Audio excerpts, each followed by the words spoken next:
আসসালামু আলাইকুম রহমতুল্লাহ।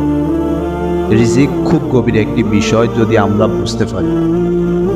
আমি পুরো জীবনে কত টাকা আয় করব সেটা লিখিত, কে আমার জীবন সঙ্গী হবে সেটাও লিখিত, কবে কোথায় মারা যাব সেটা লিখিত।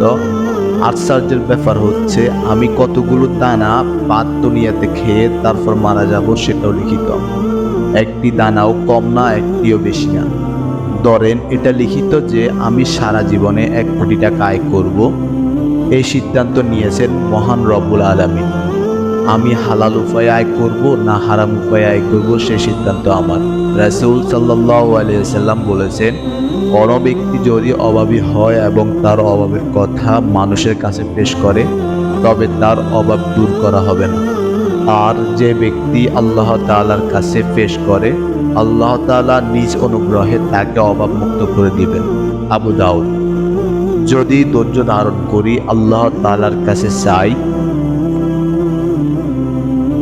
তাহলে হালাল উপায়ে ওই 1 কোটি টাকা আয় করে আমি মারা যাব। হারাম উপায়ে হলেও ওই 1 কোটি টাকা, নাথিং মোর নাথিং লেস। আমি যে ফলটি আজকে ঢাকায় বসে খাচ্ছি সেটা হয়তো ইতালি কিংবা থাইল্যান্ড থেকে। ওই গাছে যখন মুকুর হয়েছে তখনই এটা নির্ধারিত যে সেটি আমার কাছে পৌঁছাবে। এর মধ্যে কত পাখি ওই ফলের মধ্যে বসেছে, কত মানুষ ফলটি পাড়তে গেছে, দোকানে অনেকে ফলটি নেড়ে ছেড়ে রেখে গেছে পছন্দ। সব ঘটনার একটাই কারণ, ফলটি আমার রিজিকে লিখিত। যতক্ষণ না আমি কিনতে যাচ্ছি ততক্ষণ সেটা ওখানেই থাকবে।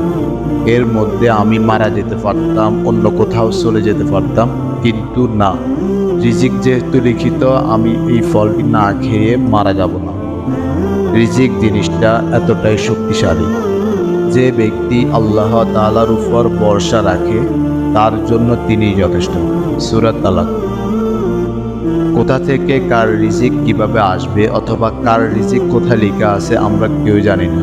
ধরুন যে আত্মীয় কিংবা বন্ধু বান্ধব আমার বাসায় আসছে, সে আসলে আমার খাবার খাচ্ছে না, এটা তার রিজিক। আল্লাহ তাআলা শুধুমাত্র আমার মাধ্যমে তার কাছে পৌঁছে দিচ্ছে। কেউ আসলে আমরা কারোটা খাচ্ছি না, যে যার রিজিকের বাগই খাচ্ছে। আমরা হালাল না হারাম উপায়ে খাবো সেটা আমাদের সিদ্ধান্ত। হতে পারে এর মাধ্যমে আমাদের জন্য মঙ্গল রইদমে আমরা, আবার এটাও হতে পারে এর মাধ্যমে আমার রিজিক প্রশস্ত হবে। ধরুন আপনি দেশে শত চেষ্টাতেও কিছু করতে পারলেন না, এরপর এক সময় বিদেশ গেলেন আর আপনার উপার্জন চালু হয়ে গেল। আবার কেউ বিদেশে কোনোভাবে কিছু করতে না পেরে শত কষ্ট বুকে চড়ে দেশে ফেরত যেতে বাধ্য হলো, কিন্তু দেখা গেল দেশে তার ছোট্ট দোকানটি খুব ভালো চলছে। কেউ জানে না সে আগামীকাল কি উপার্জন করবে এবং তার মৃত্যু কোথায় ঘটবে। সূরা লোকমান। সুতরাং ভরসাটা যেন আমরা সবসময় আল্লাহ তাআলার উপর রাখি।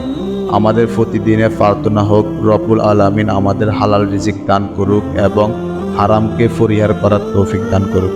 আমিন।